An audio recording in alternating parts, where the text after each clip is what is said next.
Okay, so central endocrinology, you have to really study this section.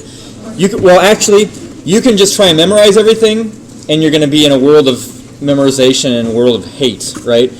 Or you can understand how things work. Endocrinology, when I first started studying it when I was in grad school, everybody's like, oh my God, this is like the worst because there's so much you have to know. But what they were trying to do is they were trying to memorize everything. And if you try and memorize everything about the endocrine system, it's terrible because the endocrine system affects how many other systems? Every other system. So endocrine and central affect every other system. You have to know and understand how they work. It's like we spent, 2 or 3 weeks on the central nervous system. It's going to be the same thing with this. We're spending at least 2 weeks just talking about the endocrine system and focusing on what it does. So the first slides, all of the black ones are the principles of endocrinology. And if you get them, you understand them, it makes the hormones work way, way easier.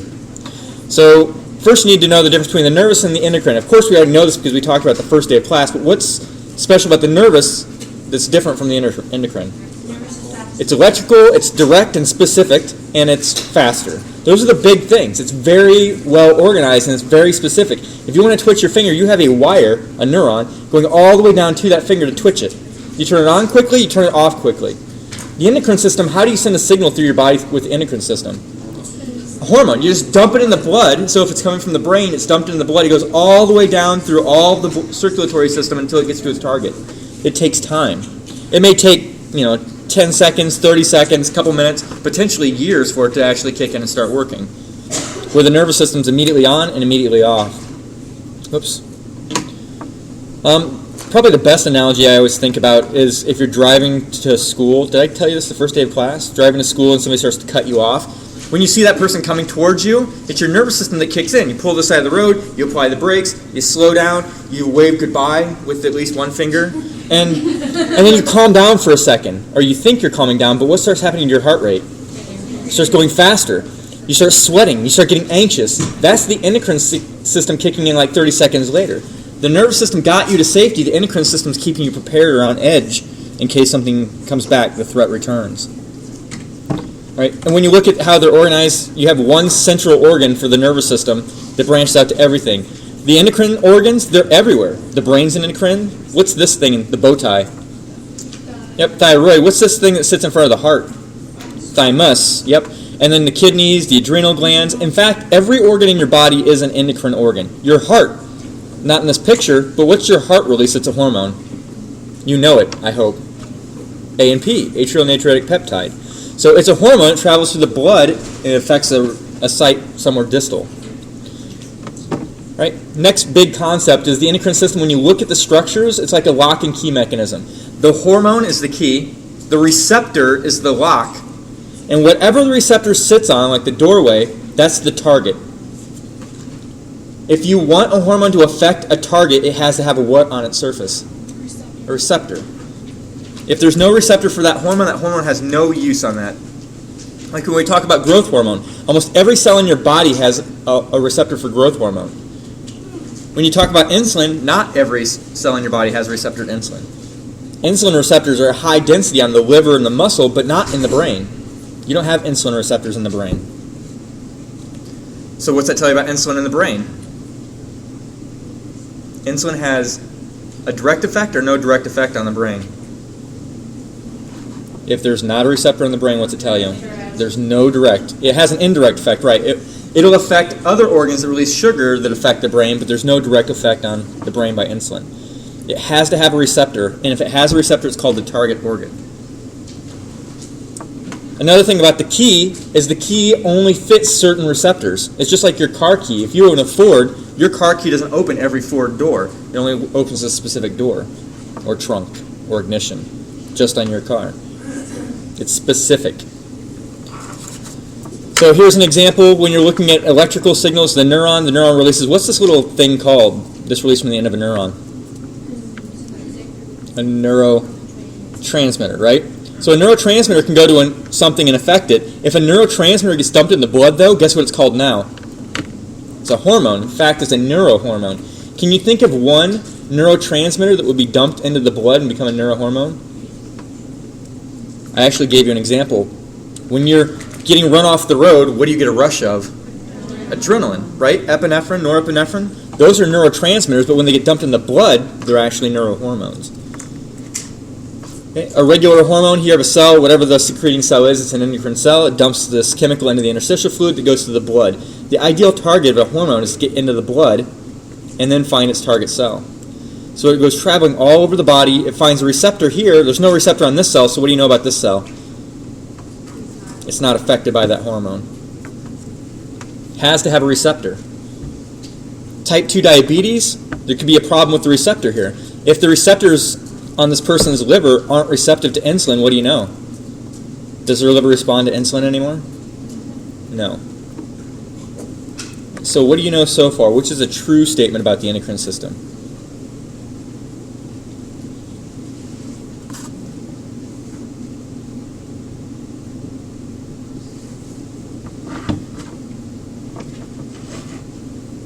How about number 1? Is the chemical messenger a neurotransmitter in the endocrine system? No. If it's a neuro something, it's a neuro what? Hormone. Number 1's wrong. How about the messenger travels in the blood? Yeah. It looks right to me. How about number 3? What's wrong with that then? The endocrine system controls, regulates things quickly.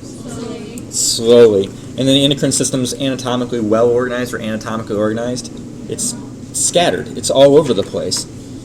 So 3, 4, 1 are wrong. 2 is our correct answer. Good job, everyone. I don't know who you 5% are, but work on that. Okay, next terms, tropic versus non-tropic. Sometimes you'll see an H thrown in there, by the way, T-R-O-P-H, trophic. But if you see tropic or trophic, it means to nurture or nurturing. So when you see a trophic hormone, that means it nurtures something else to release another hormone. It's like a controlling hormone. So a trophic hormone, like for instance, thyroid hormone. To release thyroid hormone, you have to have another hormone that comes out. There's actually a hormone that's called thyroid stimulating hormone that goes to the thyroid and releases thyroid hormone. Thyroid hormone goes to, we'll say, skeletal muscle and increases metabolism. It doesn't release a second hormone. Which of those two is a tropic hormone? Thyroid stimulating or thyroid hormone? Thyroid stimulating is tropic. So a non-tropic does something physiological like turn up metabolism, increase water retention, increase sodium retention, some physiological process that's not releasing a second hormone. So how about aldosterone? Would that be a tropic or a non-tropic hormone as far as you know so far? It's non-tropic. Aldosterone goes to what organ? Aldosterone goes to your kidney and does what? Retains salt. That's a physiological process. There's no other hormone being released. How about angiotensin II? Would that be tropic or non-tropic? It would be actually both. Remember, angiotensin II can go to your blood vessels and do what? Constricts them. That's a physiological process. Or it can also go to the adrenal gland and release what hormone? Aldosterone, right? So it's tropic because it goes to the adrenal gland and releases aldosterone. It's also non-tropic because it goes to the blood vessels and squeezes those. So some can be both, some can be only one. So the hypothalamus, this is an example of a pathway. By the way, this pathway, get used to drawing these. This is the best way to take notes or the best way to understand or study the endocrine system. So the hypothalamus is usually the first organ in a pathway. Not always, but most of the time we're going to talk about today, the hypothalamus being the first organ. So the hypothalamus releases this hormone called thyrotropin-releasing hormone that goes to the anterior pituitary, just below the hypothalamus. It stimulates the anterior pituitary to release something called thyroid-stimulating hormone. So what do you know about TRH right now? Thyrotropic-releasing hormone. Is it tropic or non-tropic? It's tropic. It's releasing a second hormone. Now TSH comes from the anterior pituitary, goes through the bloodstream, and goes to, if it's called thyroid-stimulating hormone, what do you think it does? Stimulates the thyroid. So it goes to the thyroid and makes the thyroid release two more hormones, T3 and T4, which we refer to collectively as the thyroid hormones. So what do you know about TSH? It's also tropic. T3 and T4 go out to the body and increase metabolism. So it makes you burn more calories. It increases your body temperature. Are those tropic or non-tropic effects? Those are non-tropic. So when you're drawing these pathways, just keep in mind these terms for the different hormones. Because if you see a hormone later, you'll have to know, is it tropic or non-tropic? You'll have to understand these pathways too. Think about this. almost all, unless I tell you this is not normally a negative feedback loop, but almost all of them are negative feedback loops.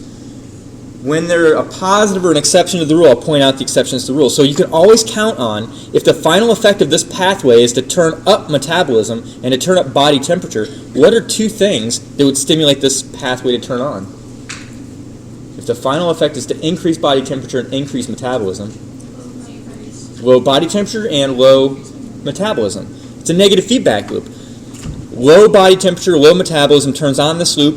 Hypothalamus releases TRH. TRH stimulates the anterior pituitary. Anterior pituitary releases TSH. TSH goes to the thyroid. Thyroid releases T3 and T4. T3 and T4 turn up body temperature, doing what to the hypothalamus? Turning it up higher or turning it down? So it turned on to release this pathway. The final effect is to do what to it? Turn it down. It's like a thermostat in your house. If my body temperature, my core temperature needs to be 100 degrees, my hypothalamus measures that. My hypothalamus, if it gets to 99 degrees, is going to do what? Turn on or turn off? It turns on. If your thermostat's set at 100 degrees and your house goes down to 99, what's your thermostat do? You hear it click, right? It sends a wire down into the basement and turns on the furnace, and you hear that goosh. You hear the roar of the fire down through the vents. But you can't feel anything coming out of the vents yet, because this has to get to heat, and then it turns on a what? A fan. It's a chain reaction. Thermostat clicks on, turns on the furnace. The furnace generates heat, but it has to turn on a fan to blow the heat. The heat circulates through your house, comes all the way back up to the thermostat. Now it's 101. What happens to your thermostat? Shuts off. That's a negative feedback loop. It sends a wire or sends a signal down to the basement, shuts off the furnace, shuts off the fan, and the whole loop shuts off. That's a negative feedback loop. Whatever the initial stimuli is, you can count on the final product doing what? Being the same or the opposite? The opposite. If you know the final product, you can count on the initial stimuli being the opposite. So you can either memorize every single thing about every hormone or just know what the hormones do. If you know what they do, you automatically know what turns them on or turns them off. All right, so other keys or points to think of. So one endocrine gland can actually make more than one hormone. It's like the hypothalamus. We'll actually talk about 8 hormones. I don't know if we'll make it today, but we'll talk about 8 hormones the hypothalamus release.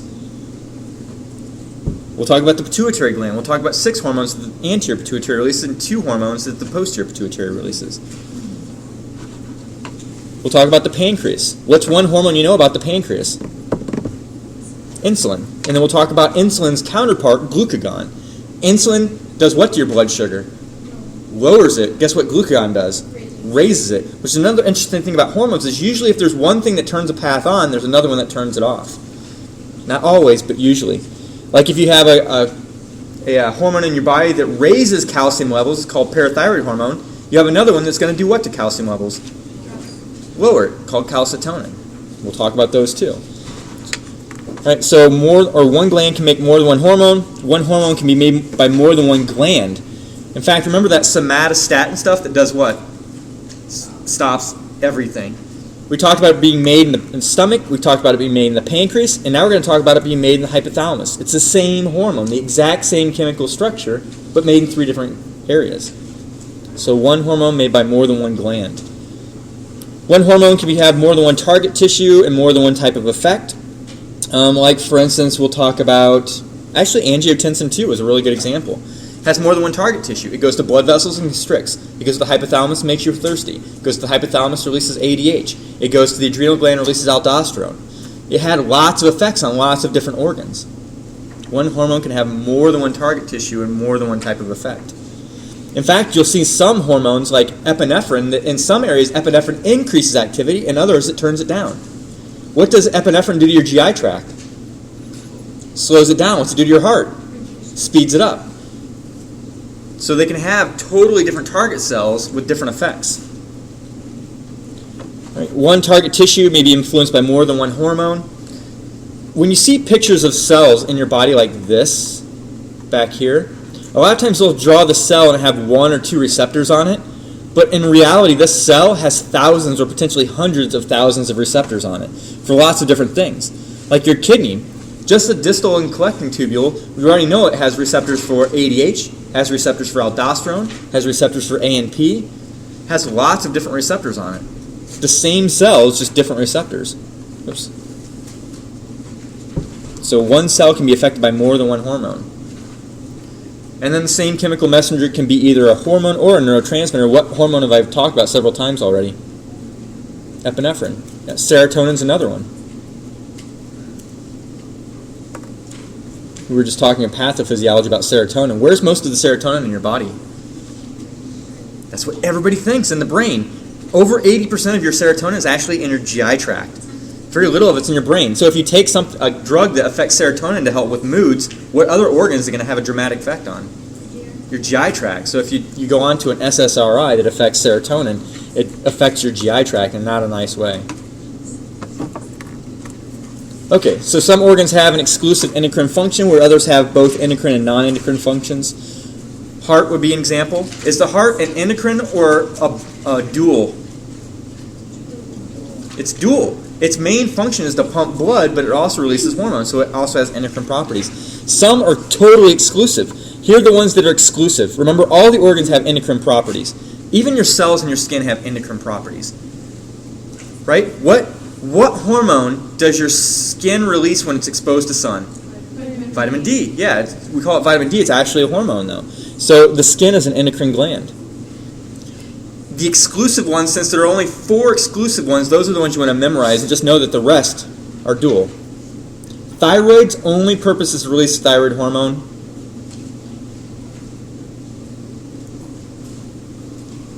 Parathyroid's only purpose, parathyroid hormone. Pituitary's purpose, well actually, these have more than those, but those were the prime ones. The pituitary has 6 hormones, but that's it. It doesn't pump blood, it doesn't digest food, it doesn't do anything else. These don't do anything else. The adrenal glands, where do they sit? Above the kidney. Do they help the kidney? No, they have no direct effect on the kidney, but they do release hormones that can indirectly affect things through the kidney. But the adrenal glands only release hormones.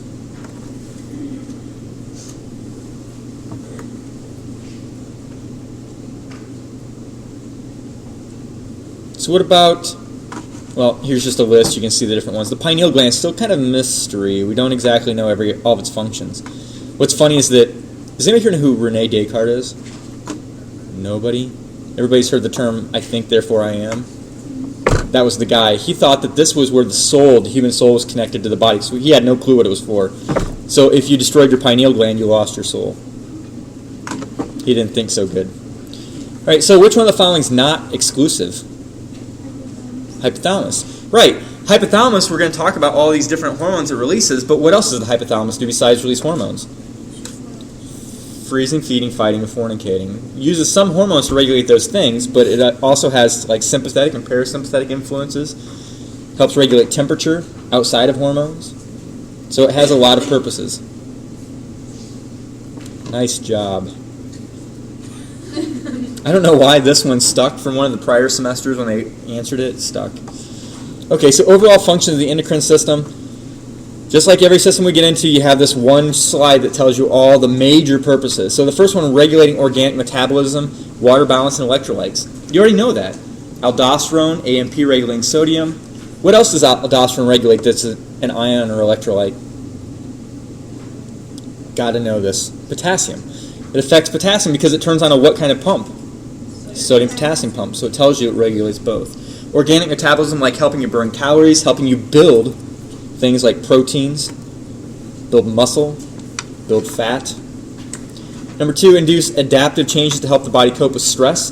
The hormone we're going to talk about a lot is called cortisol. You've probably already heard of it. Cortisol is the stress hormone. It helps you deal with stress, but if you have too much of it, it can actually make you fat. So at first it starts burning lots of calories to help you release sugar to make you think quick and get out of a bad situation. But evolution, that was if a big tiger came up behind you and scared the hell out of you and ran for your life for 2 minutes until you could hopefully get away from the tiger. Nowadays, you sit at a computer or you're taking notes in class stressed out for an hour and a half. That's not normal. We'll talk about cortisol and what happens when you have too much exposure to it. Number 3, promote smooth sequential growth and development. So things like puberty, estrogen, testosterone, growth hormone.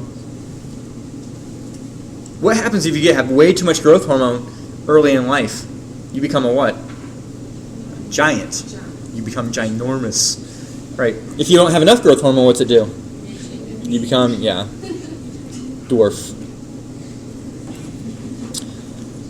All right, number 4, control reproductive functions, estrogen, testosterone. We're going to talk about hormones. You don't make estrogen and testosterone without other hormones telling them what to do. Guess what organ in your body helps regulate those hormones that help reproductive or fornication?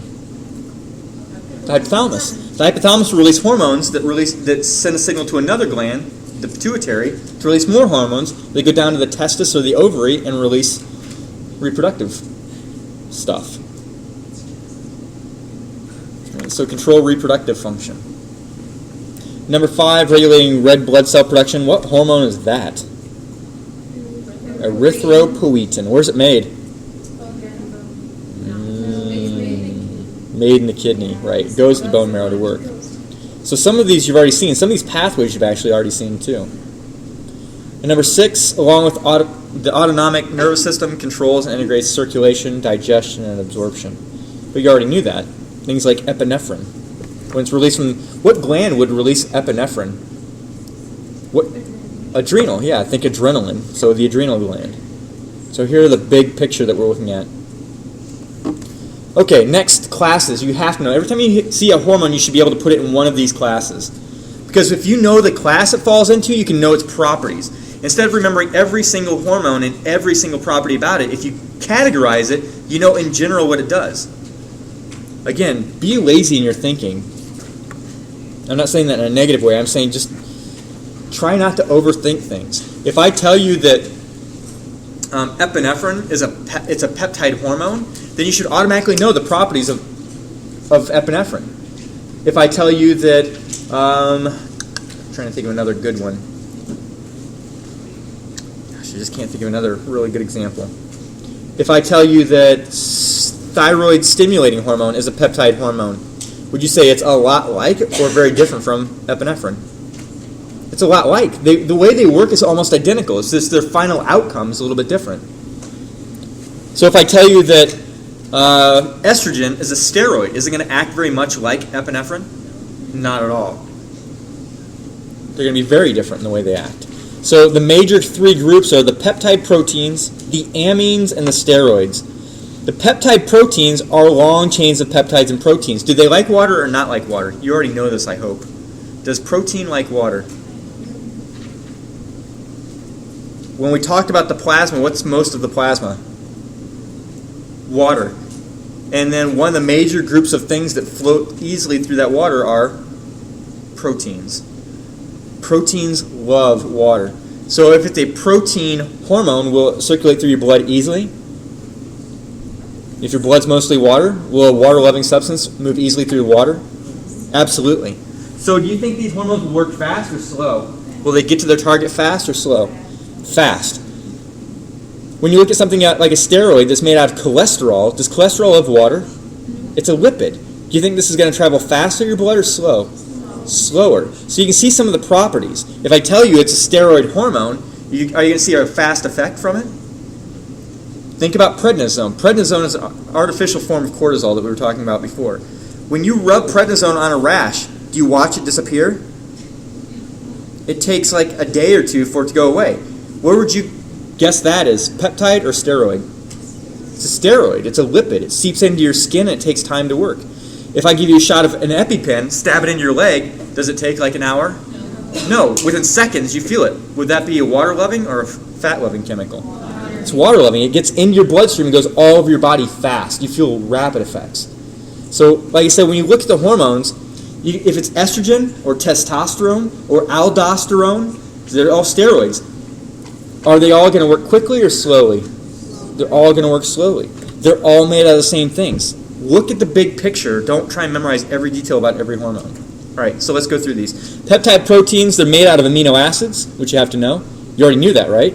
Long chains of amino acids are peptides and proteins. When we talk about digestion, you break a protein down into a what? Amino acids, so you can absorb it. So here's just the reverse. You're taking the amino acids, building them up into peptide proteins. They're hydrophilic, which means they love water. They have a philia for water, a great passion. And then how they're made is a 3-step process. This is kind of tricky. They're made as a pre-pro hormone. What did I tell you about the word pre? Inactive. What did I tell you about the word pro? Inactive. What did I tell you about the word ogen? Inactive. All three of those things mean whatever this is inactive. So right now it's an inactive hormone. So it's a large precursor. It loves water, so you can keep it or store it, which is another important point. You can actually store these hormones, which means that when you need them, rapid release. So you store them as prohormones. Are they active yet? No, because they're stored, right? You don't want them active. And then finally, when you release them into the blood, you activate them, and they're the active version. The best example that you want to remember is something called insulin. What organ makes insulin? The pancreas. So the pancreas, and specifically something called a beta cell, makes a pre-pro hormone. When it makes it, where are proteins made in the cell? What organelle makes proteins in your cell? Ribosomes that are stuck to the endoplasmic reticulum. So the rough ER. So this insulin's made in the rough ER. It's shipped over to the Golgi, and the Golgi modifies it into a pro-hormone. When you release it, finally, you release it as insulin. So it's actually called pre-pro-insulin, and then pro-insulin, and then insulin. So the hormones that are peptide proteins are always made as a big precursor, and then they're stored, and then they're released finally as an active hormone. They work quickly because they love water, they can circulate fast. They're released quickly because you store them up. I'm going to jump over the amines and go straight for the steroids. These are polar opposites. Peptide and steroids, total opposites. So if you know that the peptides love water, what do you think about the steroids? They hate it. This is a peptide's made out of amino acids. Steroids are made out of cholesterol, which automatically tells you it loves fats. It loves lipids. If I smear adrenaline all over my skin, since it's a peptide, is it going to seep through my skin? No. If I smear estrogen on my skin, will it seep through? Yes. It's cholesterol. It'll seep through anywhere. It goes anywhere in your body at once. Remember, every cell in your body has cholesterol in the membranes. It just seeps right through every cell. Which of these is easily going to get into the brain? Peptide proteins or steroids? What do you know about the blood-brain barrier? It loves fat, and it doesn't like water-loving substances. So if I were to make a psychoactive drug, would I make it more like a protein peptide or more like a steroid? More like a steroid. Right. The extremes. These are hydrophobic. These are hydrophilic. So if these can be stored, what do you know about steroids? They can't. I'm telling you, just make life simple. Look at the extremes. It was like when I was talking about cardiac smooth and skeletal muscle. Look at the extremes. On that side you have proteins. On this side you have steroids. Proteins are amines that love water, or amino acids that love water, and the steroids are cholesterol that love fat. They're totally opposite. Those are stored. These aren't. And then the amines in between here are both. They're a blend. They're tricky.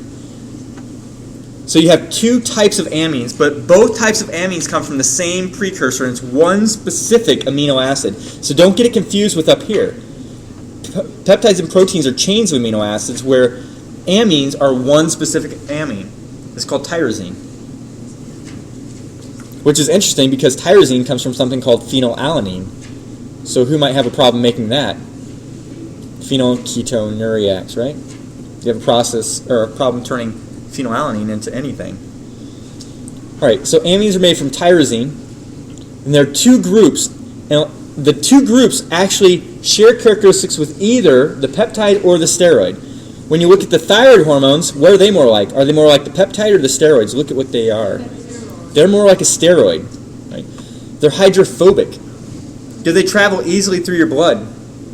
No. That's why when somebody has thyroid issues and they take those pills every day, it's not like they take the pill and whoo, they're better. They have to wait for them to kick in. So it usually takes all afternoon or usually the next day before they start feeling the effects of the thyroid hormone. Catecholamines, you have to write these down. Catecholamines are epi, norepi, and dopamine. Those are the three bigs. Epinephrine, norepinephrine, and dopamine. Dopamine's abbreviation's DA, epinephrine's EPI, and norepinephrine's just NE. Those are catecholamines. And if you remember back to the nervous system, it's like the gloves. Dopamine's like this glove with 2 thumbs. Norepinephrine's the glove with 1 thumb, and epinephrine's the one with just 4 fingers. They start as what? Every one of them. What do they all start as? Read the category you're in again. Tyrosine. They all start as tyrosine. And then the tyrosines actually turn into L-dopa or levodopa, which is turned into dopamine, which is turned into norepinephrine, which is turned into epinephrine. You'll use that again when you get into pharmacology. But it's that whole process. Since they're all related, they all have very similar characteristics. And they act more like a what? Steroid or a protein? They act more like a protein. Do they travel fast through your body? Yeah. Yes. Do they get quick effects? Yeah. Yes.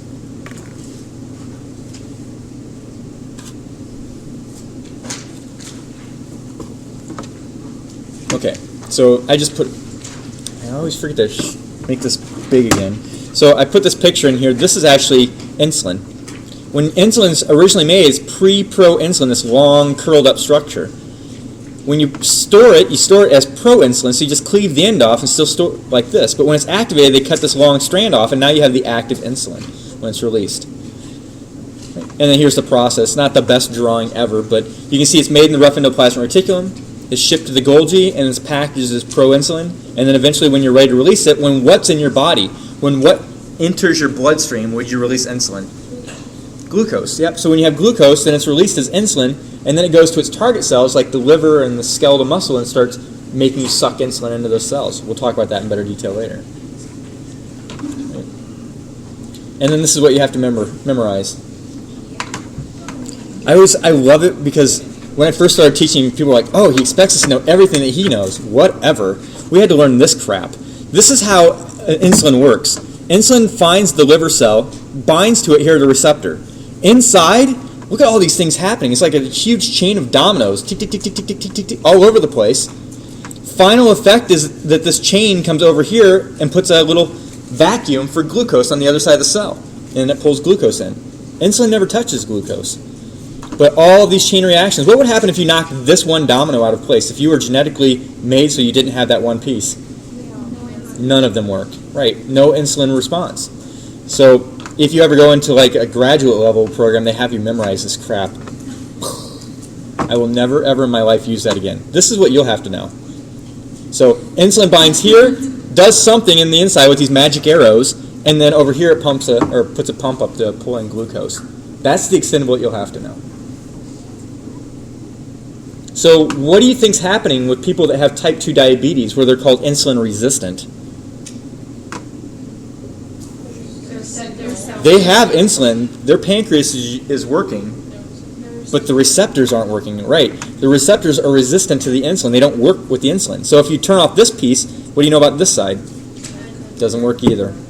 Yeah, so they can't pull sugar out of their blood and into the cells. Next one here is steroid hormones. So cholesterol is this 4-ring structure. This is testosterone and this is estrogen.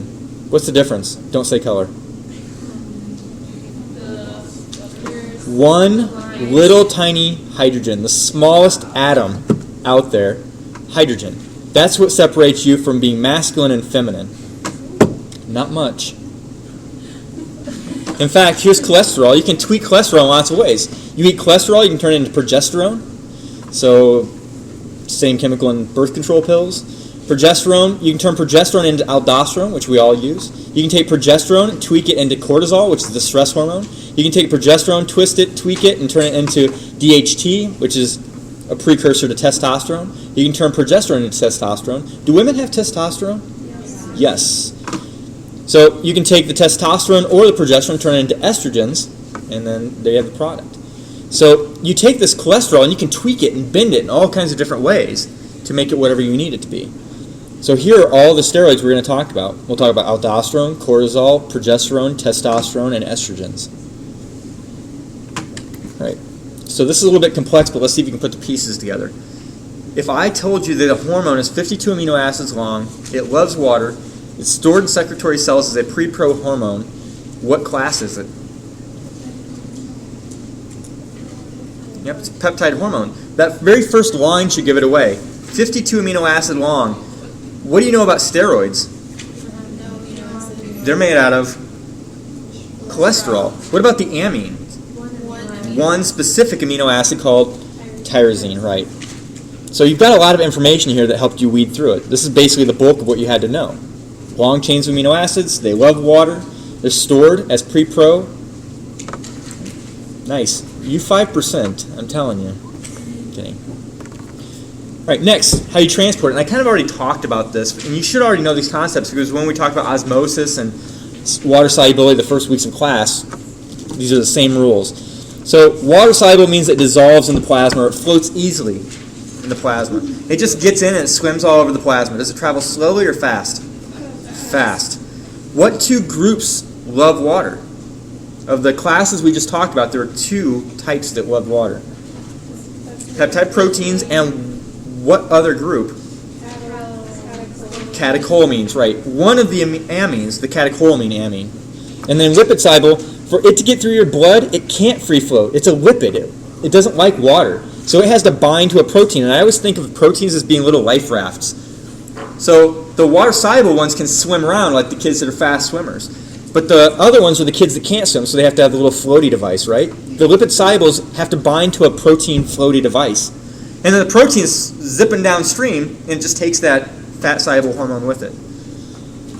So where most of these proteins are made, does anybody remember where most of the proteins in the blood are made? I've asked this like every week for the last... Liver, thank you. Yeah, it's made in the liver. So if you're starting to have liver failure, you're not having as many of these proteins, what are you going to have a problem moving through your body? What type of hormones? Things like steroids, estrogen, testosterone, cortisol, aldosterone, those. And then when we refer to a hormone as the active form, it's called the free form. That means it's ready to work right now. If it's inactive, it's bound to something. So which ones do you know are floating inactive through your blood right away? The lipid-loving ones. Right, you're also right. With enzymes, they're called ogens. But if it's bound to something, so while this is bound to the floaty device, does it work? Nope, I always think of the same thing with the floaty device. If it's just going downstream and this kid can't swim, they're going, They're not doing anything trying to get to the wall, and then finally they grab the wall and they have to unbind from the protein and get into the cell. So the inactive form is bound to a protein. While it's circulating, it's inactive. These lipid-loving hormones don't work until they're actually pulled off the protein and they get into the cells. So hormones alter intracellular protein activity. These intracellular proteins are called second messengers. So if it's a water-loving protein, can it easily move through the lipid membrane of a cell? If it's a water-loving hormone, can it move through the lipid membrane of a cell easily? No. Water doesn't easily move through a lipid membrane. So what they do is they just flip a switch on the outside and they activate a chain called a second messenger system. So I'll show you what this looks like. There it is. I can't see this on my screen for anything. So there's your lipid membrane. Here's your water-loving protein. Comes along, binds here like flipping a light switch, and then there's the magic that happens in the wall behind the switch that you can't see. On the inside of the cell, this little switch is flipped.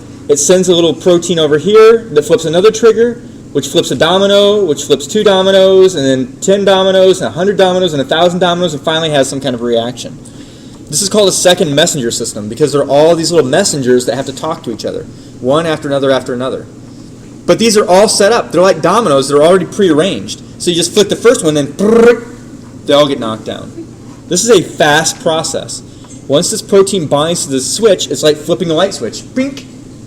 I mean, there's that brief moment when you flip the switch and the light hasn't come on yet, but it comes on pretty darn fast. So that's what you have to remember about the protein, or the water-loving ones. The receptor's on the membrane of the cell, which means it's on the outside. Does the hormone ever go in the cell? No, it just activates the outside. It activates that chain reaction called a second messenger system. And then it usually opens up some pore somewhere else in the cell, like when I talked about insulin. I'll go back here. Insulin flips out here, turns on that second messenger, and then it opens up a doorway over here for glucose. So insulin never actually touches glucose. The second, if it loves fat, can it move inside the cell? Yeah. Absolutely. So the fat one moves right through the membrane. So here's your fat-loving hormone, slides right across the membrane, goes across the cytoplasm, works its way across the nucleus, and binds to a receptor near the DNA. The receptor could actually be here, and then it goes in and activates the DNA. But what you have to think about with this is it has to cruise all the way through the cell. It has to go into the nucleus. It has to activate the DNA. The DNA has to make a piece of RNA. RNA has to come out here, make a brand new protein. That protein has to do something out here. Is that a fast process? No, it's made from scratch. I love hamburgers. So when I was learning this, I was actually sitting at rock bottom eating a hamburger. I went, brilliant. Think of it like this. If you want a fast response, where do you go for a burger? If you're really hungry, you want Burger Now. McDonald's, Burger King, whatever. Do you go in the restaurant? You pull up to the outside of the restaurant, you talk to them out here, and what do you know about those hamburgers? They're already pre-made, sitting in there, and there's this chain reaction, right? One person tells another person, which grabs the burger, which packs it in the bag, and then they meet you over here on the other side at the window, right? It's fast. Is it good? Right. I had a friend that would always order, I haven't been to a McDonald's in I don't know how long, but he would always order his cheeseburger with no ketchup and his fries with no salt, and then ask for a packet of salt and a packet of ketchup. Yeah, so he may as well have just made it at home. Because they don't, at that point, they don't even know what the heck to do. Burgers without hamburger or without ketchup? But they're all pre-bagged. Yeah. So if you want a good burger, you go in the restaurant, you have a seat, you tell the waiter what you want, they go into the kitchen, the cook opens up the cookbook, whatever. They make it from scratch, they give it to the waiter brings it out to you and serves you. So it takes time. The hormones take time. Every time I think of steroid hormones, I always think of estrogen and testosterone, which makes me think of other things that are worth waiting for, right? Think of it that way. Okay, so those are the two sets. You've got the hydrophilics and the hydrophobics. If they're hydrophobic, you know that they work inside the cell. If they're hydrophilic, you know they work outside. If they're hydrophilic, do they work quickly? Very. Because they activate something that's already there. Hydrophobics have to make something from scratch. So there are your peptides and catecholamines, and here are your steroids and thyroids. Okay. So the next thing, the onset and the duration varies depending on what you're talking about. If it's a peptide protein, would it be closer to minutes or hours? Peptide protein. Minutes. So if you know of a hormone that works quickly, like epinephrine, what do you know it's probably going to fall into? Peptide or protein, right? Or the amines, right? The catecholamine amines, which is where it actually falls. If it takes hours or days, what's it probably? It's probably a steroid or thyroid hormone. If it turns on really quick, what would you anticipate for the turning off? Turn off slowly or turn off quickly? Quickly. If it's on quick, it's off quick. It's like epinephrine or adrenaline. If I were to slam my hands down, which I'm sparing you today, if I slam my hands down, you go, huh! And your heart starts beating really quick. Does it beat really quick the rest of the hour? No, it's just like another minute or so, and then you start calming down a little bit. But if I'm trying to think of a good example. If I stabbed you with aldosterone, if I gave you a big dose of aldosterone, would you just pee one more time and be done? No, or I shouldn't say that. Would you just retain a little water, puff up a little bit, and by the end of the day you're shrunk back down? If I gave you aldosterone, you're going to be swollen for like the next 24 hours. Yeah. You probably will barely pee over the next day. It lasts for a long time. All right, and then letter D, hormone actions are greatly amplified at the target cell. So all you have to do is flip one receptor, and that chain reaction inside the cell goes crazy. They're amplified. So if you have one piece of insulin that activates the cell, it actually puts out thousands of glucose pumps.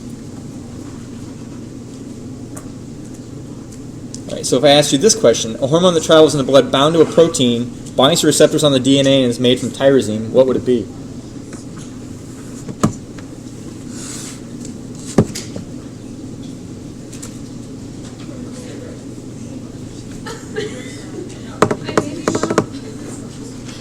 So if it travels in the blood bound to a protein, what do you know? What property does it have? So is that hydrophilic or hydrophobic? It's hydrophobic. So which ones can you automatically eliminate here? You can get rid of catecholamines because that's epinephrine. It works quickly. Get rid of that one. That's hydrophobic. Thyroid is hydrophobic. So which ones up here love water? Number 2. Number 2 and number 1. Get rid of them. You're looking for something that's afraid of water. So number 3 and 4 both love fat. They're afraid of water. What's the next thing that gives it away? How do you know which one it is? Made from tyrosine.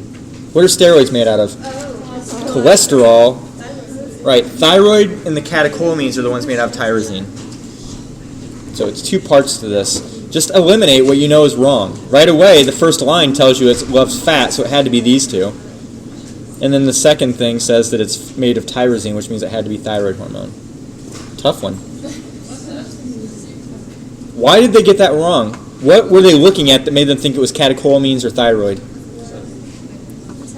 They were looking at the tyrosine specifically, and it was a toss-up. What was the clue that told you which one it was? It's fat-loving. It's hydrophobic. The hydrophobic tells you it had to be thyroid, not the catecholamines, because epinephrine works quick. It's got to be water-loving. All right, so hormone's availability to bind to its receptor depends on a lot of things. First, how fast you secrete it. If you have a tumor that's cranking out lots of this hormone, would you expect a lot of reaction? If you had a tumor that was mass-producing lots of this hormone, would you expect a mellow reaction, a normal reaction, or would you expect an enhanced reaction? Enhanced. People that have hyperthyroidism, they're overactive. Their metabolism's going crazy. People that have hypo, what do you expect? Their metabolism goes down. If somebody has hyperthyroidism and they're making lots of, or secreting lots of thyroid hormone, what would you expect their body temperature to be like? Higher.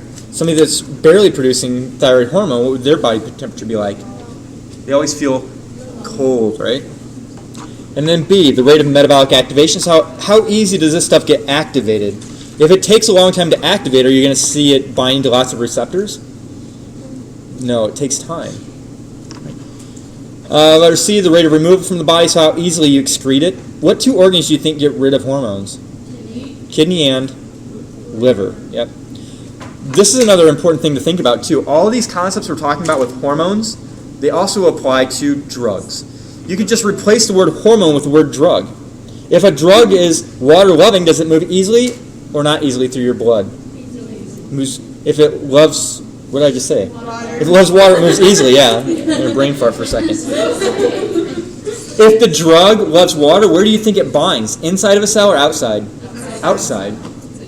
If it loves water, do you get a quick reaction? Yeah. So it's all the same properties.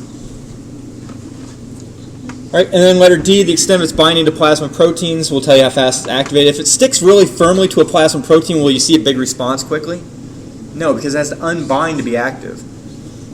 So like the hydrophobics, they don't work really quick because they have to unbind from the plasma proteins, bind to the receptor, and actually do something.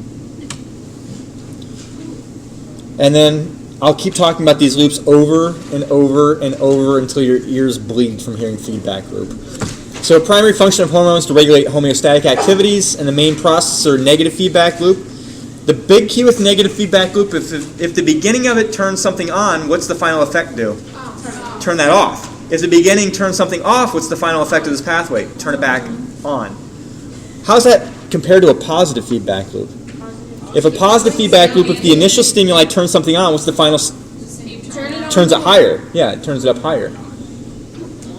So those pathways with the little blocks, I'm telling you, just get used to it. If you went out and bought a kit for studying endocrinology, they give you a little pack of note cards, most of the ones I've seen are drawings, just like this, where you have this chart.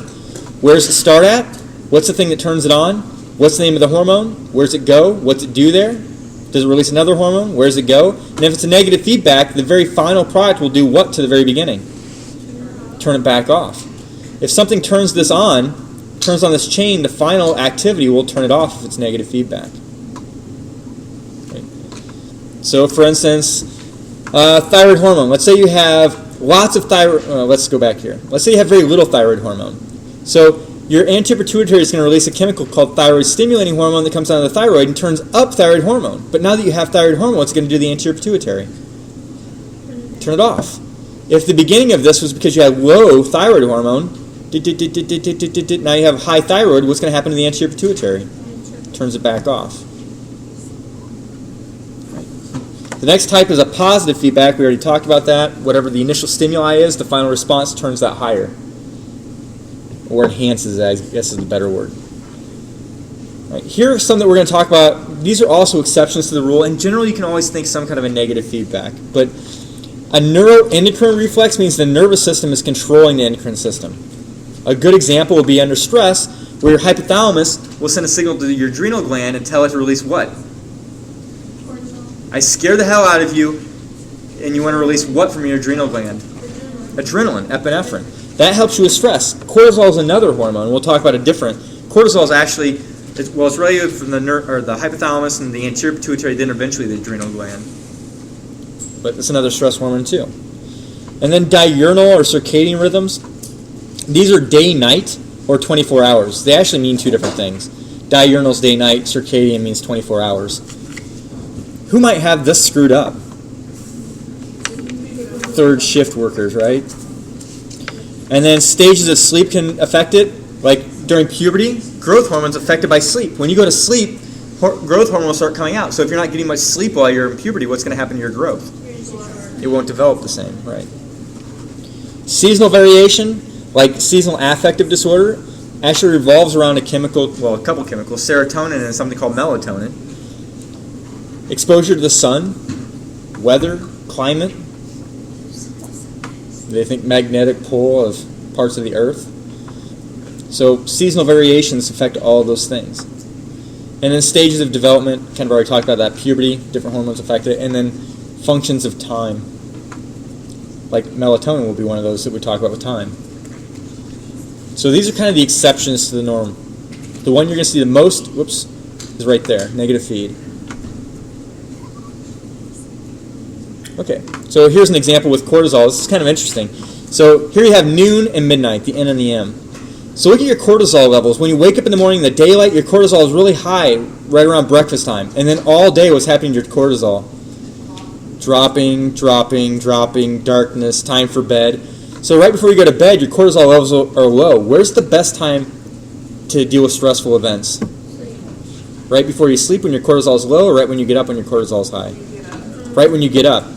That's why, and you can remember this by, when do you always go through a breakup? In the morning or in the evening? You know why?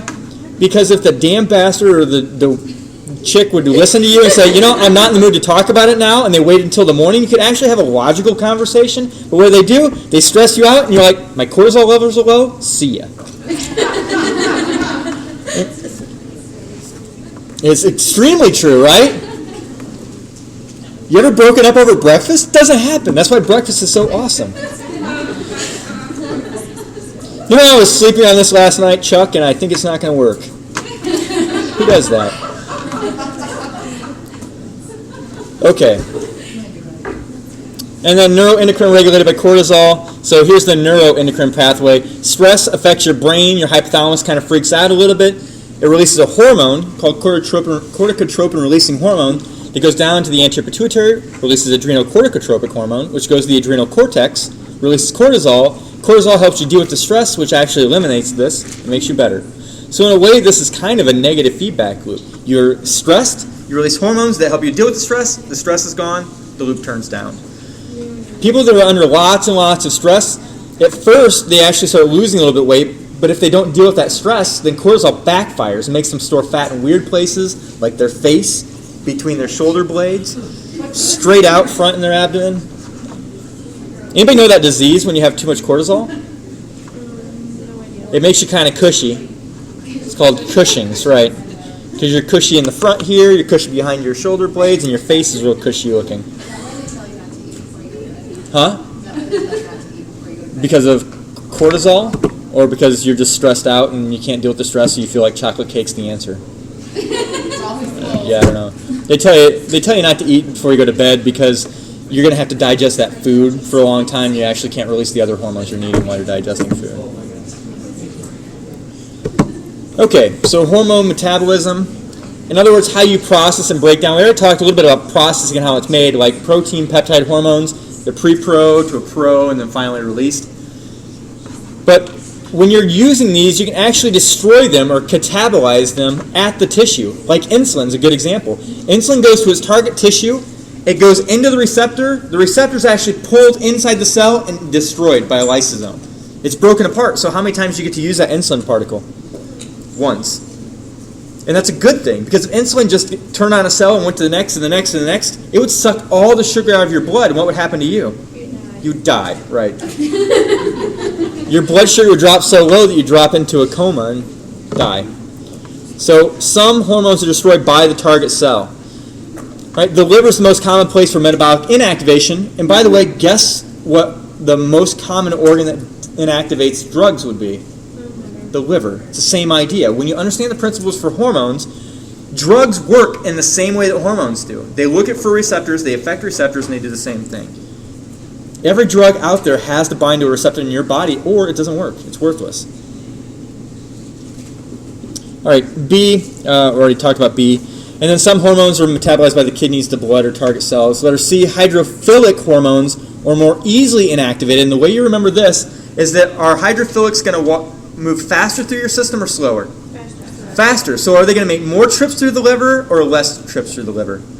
More. The more trips they make through the liver, their chances are greater of being destroyed. The more trips you make to the liver, the faster you're processed.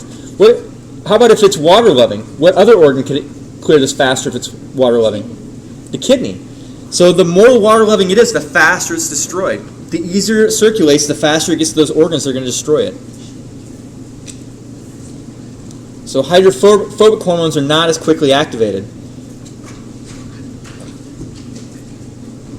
And then letter D, excretion by the liver into the bile or kidney into the urine. So the liver pushes it out into the bile, which goes into the feces, and then you get rid of it through the body. The kidney just pushes it into your urine and you pee it out. That's why we can do what kind of tests? Drug tests or hormone tests, like human chorionic gonadotropin. Anybody know what that hormone's testing? Pregnancy. Yes, the pregnancy hormone. So it's water loving, it goes to the kidney, it's excreted out in the urine, and we pee on a stick and test for it. Okay, next section is called endocrine disorders. I love this because there are really only 3 classes you can put an endocrine disorder in, and almost all of them fall into hypo or hypersecretion.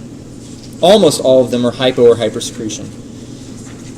When you're learning the hormones, if you're learning the final effect of a hormone, you already know what the initial stimuli is. If you learn the final effect, and I have a hyposecretion disorder, what do you know about that effect? Are you going to have more of it or less of it? Less of it. So if we're talking about something like hypothyroidism, what did I tell you thyroid hormone does for you?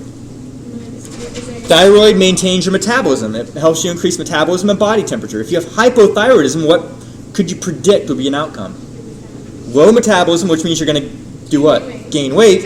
And you also have a lower body temperature, which makes you constantly feel cold. How about your mood? You're grouchy. Depression is really common. So the thyroid hormone also helps turn up activity in the brain. And when you have little of it, it causes your brain activity to be depressed, which means you are depressed. You can predict the outcome. How about growth hormone? What do you think it does for you? Makes you grow. If you have hyposecretion of growth hormone, what's going to happen to you? Yeah, you stay short. You don't grow as big. Okay, so some of the causes with hyposecretion, primarily you're going to see things like cancers. And I'm going to really make you wonder or scratch your head in a second, because hypersecretions, one of its main causes are tumors. Are tumors always cancers? No. Are cancers always tumors? Yes. Gotcha. So tumors don't have to be cancerous. You can have a benign tumor that just keeps growing bigger and bigger and bigger and bigger. Or you can have a cancer that doesn't grow very big but it destroys all the tissue. It's still a form of a tumor. It's just a dangerous and malignant tumor. Okay, so causes with hyposecretion, typically things like cancer. Idiopathic causes, which means we don't know. Malnutrition will do it. I mean, if you're not getting enough proteins, what kind of hormones are you going to have a problem making? Amines and peptide proteins. If you're not getting enough cholesterol, what are you going to have a problem making? Steroids. There was this guy that did the beer diet where he went to drink just beer because it's fat-free. Guess what his problem was by the end of a month? He wasn't making things like testosterone, right? So he got bitchy and whiny and moody and... Kidding. He lost his man card.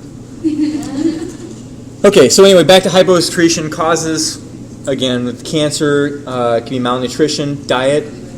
It can also be iatrogenic, which is spelled I-A-T-R-O-G-E-N-I-C. I-A-T-R-O-G-E-N-I-C. It's pronounced iatrogenic. The I is supposed to be silent. I like when people go iatrogenic. Sounds like back home. So it's called iatrogenic. Anybody know what that means? Who did it? Somebody did that to you. Somebody caused hyposecretion, huh? No, that'd be genetic. Okay, yourself. Doctor. That means the doctor did it.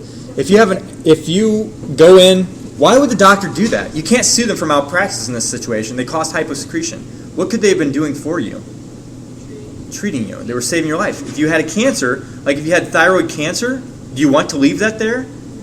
No, they go in and take it out, and they take more than they need just to make sure they get all the cancerous cells. But if they take out most of your thyroid gland, what disorder are you going to have now? Hypothyroidism.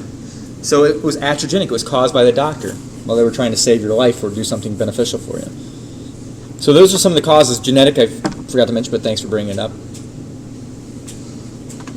Like, what type of diabetes is a genetic disorder or actually autoimmune, which they think has a genetic link? Type 1 diabetes mellitus. The pancreas doesn't make it. Or their immune system, there's something about their genes that actually caused it. All right, the next two terms, primary and secondary, this is so awesome because if you learn the word primary and how it applies to diseases versus secondary, every time you see primary blank disease, it's whatever organ is the focus is what's broken. If you have primary hypertension, what structures are not working properly in your body? The heart and blood vessels. If you have secondary hypertension, what organ could cause that? What organ could cause your blood volume to go up, causing blood pressure? Kidney. See what I mean? If you're talking about primary hypothyroidism, what organ's broken? The thyroid. If you're talking about secondary hypothyroidism, it could be lack of what chemical in your diet for thyroid hormone? Anybody know? Lack of, you eat seaweed for this, you can take pills for iodine. Yeah. So that could be a form of secondary hyposecretion. Your thyroid is just fine, you're just not giving it the nutrients. Since the thyroid is being controlled by the anterior pituitary and the hypothalamus, if either of those are broke, it's secondary. Does that make sense? So if you just learn those words primary and secondary, primary is always pointing at the organ of focus. Secondary means it's something else that's making that organ not work. Like if you have a form of primary anemia, what would be broken? Red bone marrow. What about secondary? What's an organ that tells the bone marrow to make blood cells? Your kidneys. The kidneys. So secondary anemia, a form of secondary anemia will be called renal anemia. It's a form of secondary. Does that make sense? I'm kind of going across different topics, but we're still here with the endocrine system. You see primary, you know it's that organ. Secondary means something affecting that organ. And then hypersecretion, I already told you the main cause is tumors, typically. Tumors are overactive cells. They're rapidly replicating. If it's that specific endocrine cell and it's rapidly replicating and rapidly releasing more hormones, you get hypersecretion. So if you have a cancer of the thyroid, you typically have hyposecretion. If you have a thyroid tumor, you typically have hypersecretion. If you have an adrenal cancer, what would you expect your levels of cortisol to be? High or low? Low. If you had an adrenal tumor, what would you expect? High. Like Cushing's, sometimes they have an adrenal tumor which releases too much cortisol, which causes Cushing syndrome. Addison's disease is just the opposite. So they usually have a cancer or something destroying their adrenal gland, which decreases the release of aldosterone and cortisol. We'll talk about the diseases later, but it's just the idea right now. So primary hypersecretion means what organ would be broken? The one you are studying, right? Secondary means it's anything but the one you're studying. Right? And this is the third category. So maybe it's not the endocrine cell itself, maybe it's the target organ. What could happen to the target organ? What's it need to respond to a hormone? The receptor. If you don't have the receptor, then you can't, it doesn't work. So if you don't have the receptor, like in type 2 diabetes mellitus, You can put insulin in there, but if you don't have the receptor, it doesn't do anything.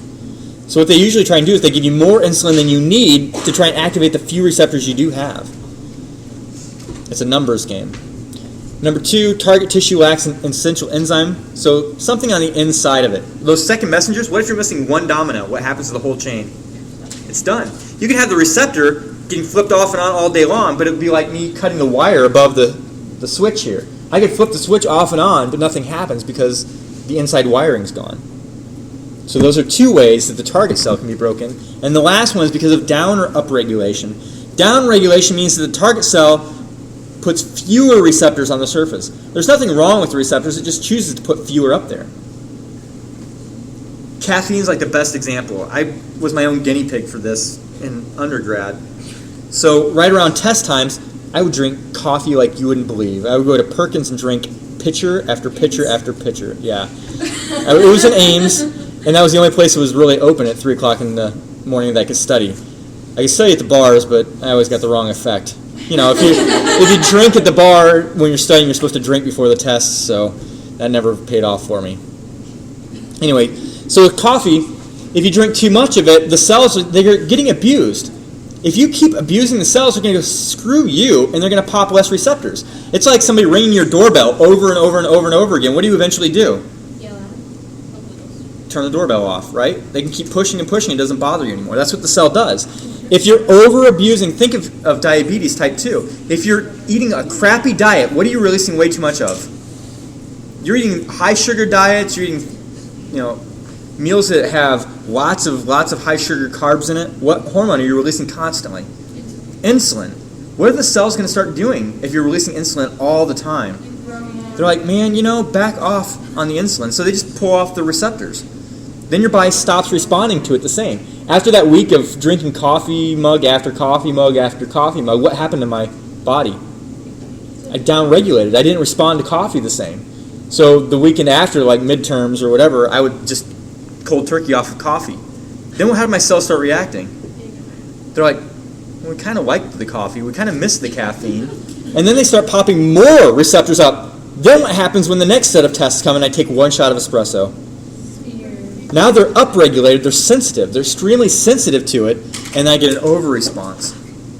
So it's like ups and downs, roller coasters. So down-regulation is when you turn down the number of receptors, upregulate when you make more. So sometimes you'll hear this referred to as desensitizing. Down-regulating is desensitizing the cell, it's not sensitive anymore. It's like when you build tolerance to something. Not exactly the same, but very similar. And then upregulation is when you're sensitized to something. You're more sensitive to it. All right, so these are all at the target cell. These were the actual endocrine organ. These were the target cell. Either way, if you have a key, you have plenty of keys. If there's no lock, they're worthless. If you have lots of locks but no keys for it, they're also worthless. You have to have both of them. If anything in that chain of command is broken, everything's broken. And the last major concept are how hormones work with each other. There are 3 ways they can work. They can either be permissive, where one allows the other one to work, which means you have to have both of them to work. Permissive means they both have to be there to work. If you don't have one, the other one doesn't work. It's like adrenaline. Adrenaline actually needs thyroid hormone to work properly. If you have hypothyroidism, what's that tell you about your response to adrenaline? It's turned down. You don't have a good response to adrenaline.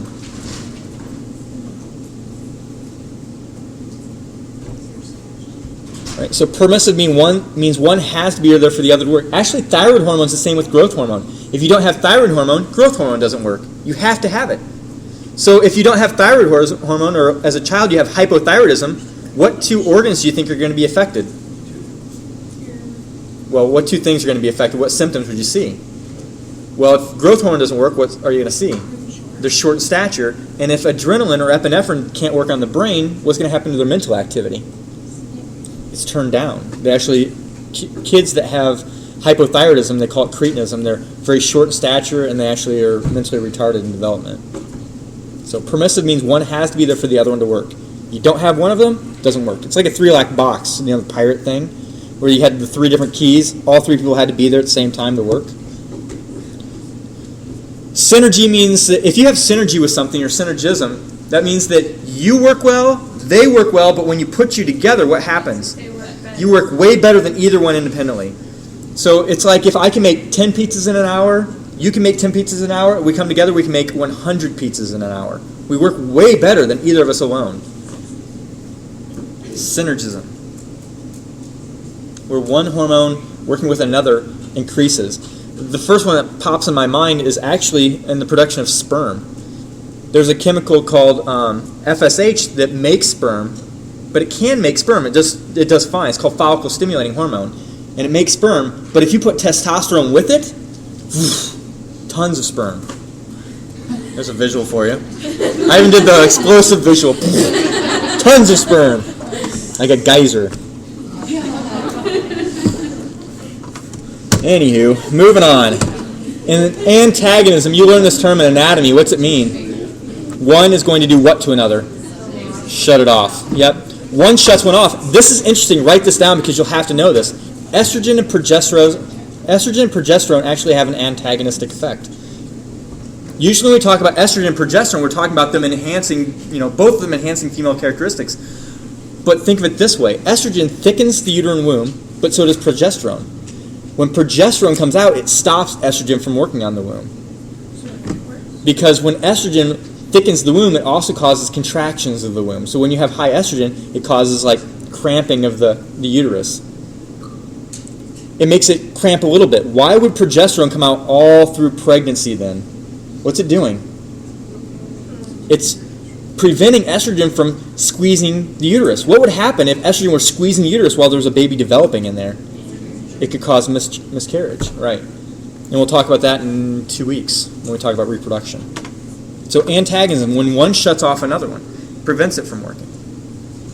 They work together, where one has to be there for the other one. They work well together. Neither of them needs the other one, but when you put them together, they enhance the effect. And the last one's antagonism, where one shuts the other one off. So this is where we start the glands. So now we're going to actually talk about specific hormones and specific glands. Everything from that last slide earlier, you need to understand the principles. Those are all physiology concepts. They apply to every hormone out there. You just have to find out which categories the hormones are sliding into. All right, so the first gland, the pineal gland, that's the one that Rene Descartes had no clue what was going on. In fact, today we really don't know much. We know one hormone from it. It's called melatonin. What's it help you regulate? Sleep. Yeah. So melatonin is released because of diurnal cycles. It's actually not a negative feedback loop. It's diurnal, which means what? Day and night. So melatonin is released when it's dark out, and it's inhibited when it's bright out. So as it starts getting darker and darker and darker, you release more melatonin, which makes you want to go to sleep.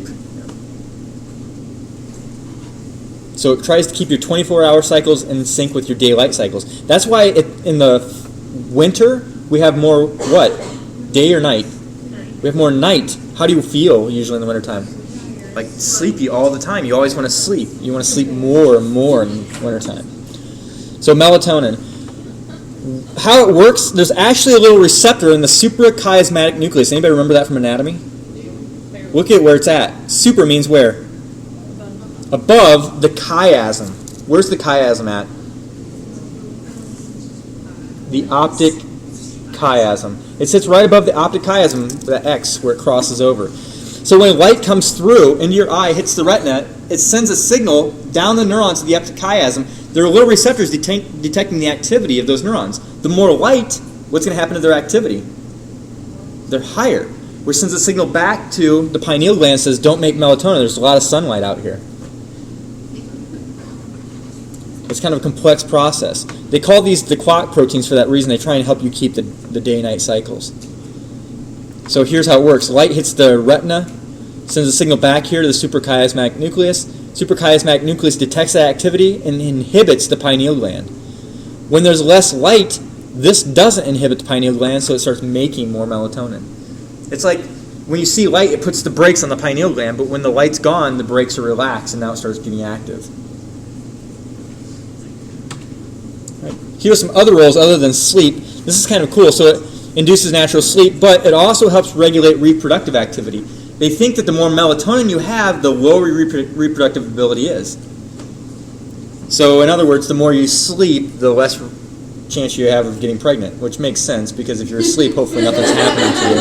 But well, the thing is, animals will live outside. In the wintertime, there's less melatonin in their system, which means they're more or less reproductively active. Why would that be a benefit to animals?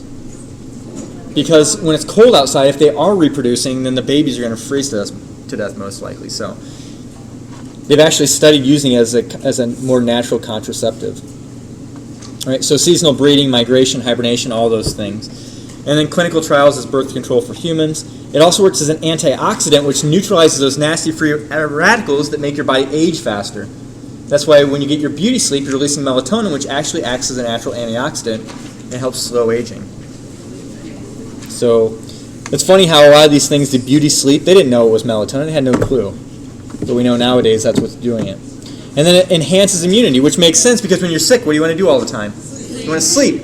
When you're sleeping, you're in the dark room, the melatonin's coming out, and it's actually turning up your immune system, making it more active.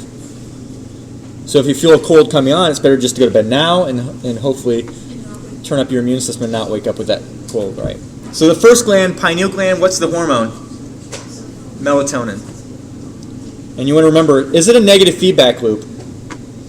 No. This one you just have to remember the process. So it's when you're exposed to light, you stop melatonin. When you're exposed to dark, you increase melatonin. And then melatonin slows reproductive ability, increases sleep, increases the immune system, and then slows aging. So there are your functions. If you were making a little note card, just put, if I were you, I would put what on the back? Would I put pineal gland or melatonin? Melatonin. Look at melatonin. Where does it come from? What's it do? How is it turned on? Those are the questions you want to ask yourself. So the hypothalamus, up here we've already talked about the 4 F's. Now we're going to start focusing on its hormone regulation. So the hypothalamus sits right above the pituitary, and we're going to talk about the pituitary. So there's the hypothalamus, there's the pituitary, here you have the pituitary stalk. So the hormones that are released from the hypothalamus come down here to the anterior pituitary through a vascular system, or the hypothalamus has a neuron set that come back here. Neuron, the axon, comes down here and releases hormones. So we're going to talk about both those individually. So when we talk about the pituitary, you want to think both sides, anterior and posterior. Right? So the pituitary is called the hypophysis, is the technical name. The first one is the adenohypophysis. Adeno is referring to epithelial tissue. So if you have an adenoma, what is that telling you? You have an oma, which is it is a tumor, right?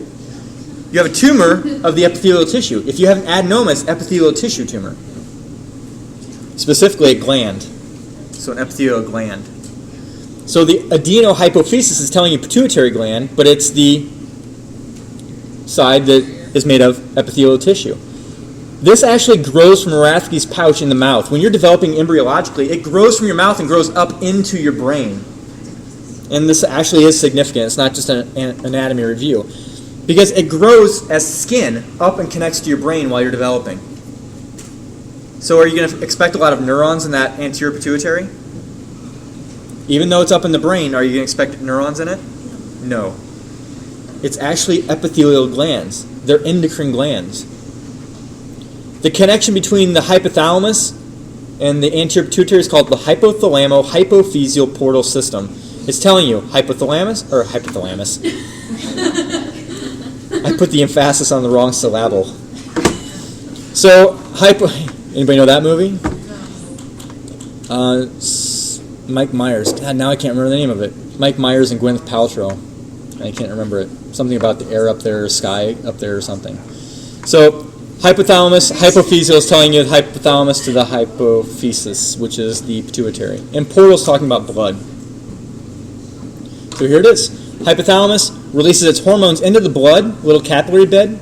Capillary bed goes all the way down that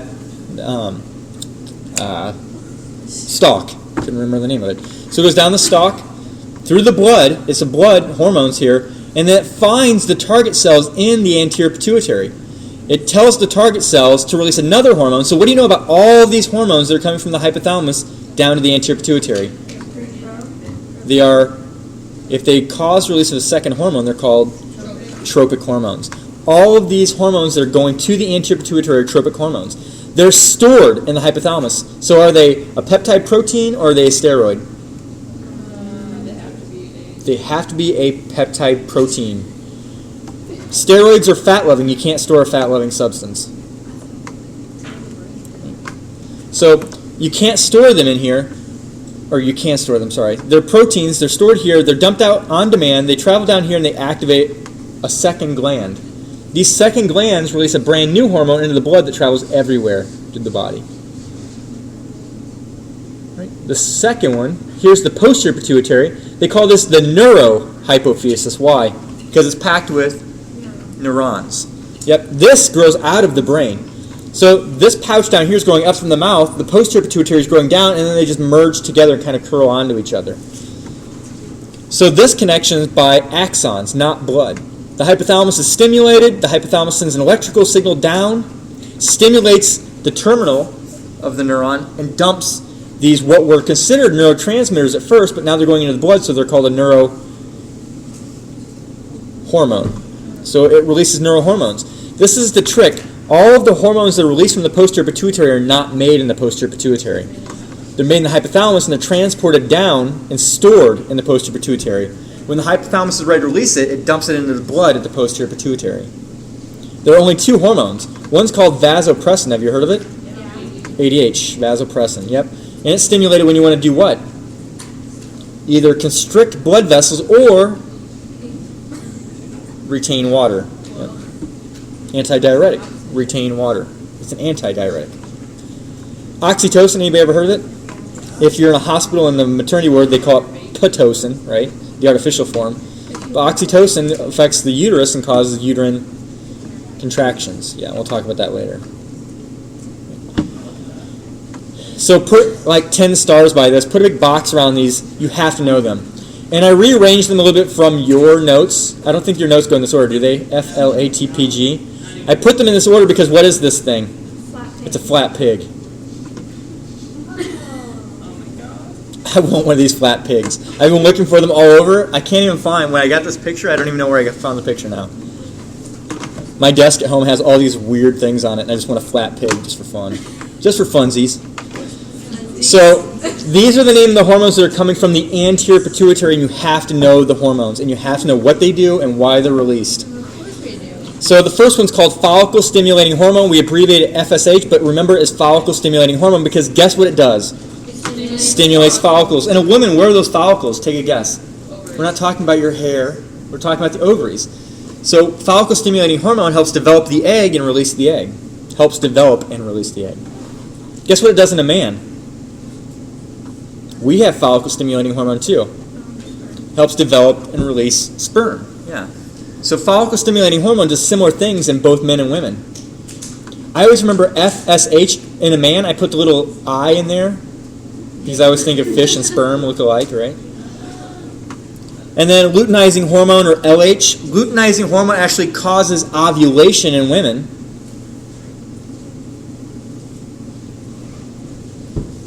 And it causes estrogen production in women. And it causes what production in men? Testosterone in men. FSH develops the egg and develops the sperm, where luteinizing hormone actually releases the egg and develops estrogen and testosterone. We call these the gonadotropins because they're going to the gonads doing what to them? Tropins. Tropics. They're nurturing them. They're nurturing some other chemical to be released. Right? The next one, the adrenocorticotropic hormone. You want to remember the names because this tells you what it does. Where's it going? Adrenal cortex.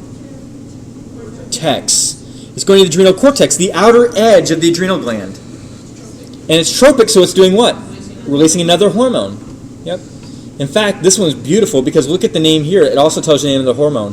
Cortisol. Yeah. So adrenal corticotropic hormone tells you it goes to the adrenal cortex and releases cortisol. Why would you release adrenal corticotropic hormone then? When you're in what kind of situation? Stressful situation.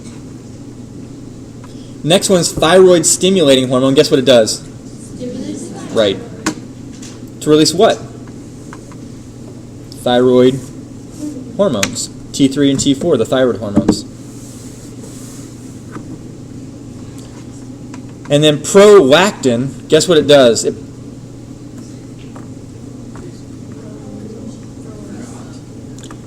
It promotes lactation. So it goes to the mammary glands and makes the mammary glands expand.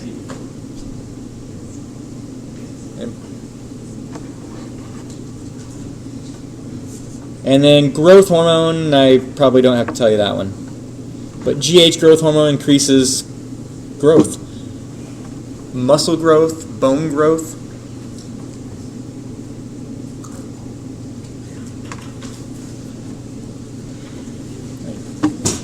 So which one of the following would be true about the anterior pituitary hormones? I told you all of these, but how much did you catch?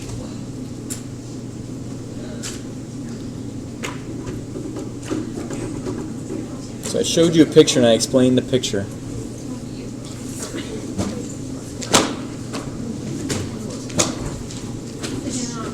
Wait, they are short. Wait, I thought you said they didn't. So the anterior pituitary stores the hormones. Remember, I showed you this picture back here. Here's the anterior pituitary storing all those hormones. So what do you know about them? Are they water or fat loving?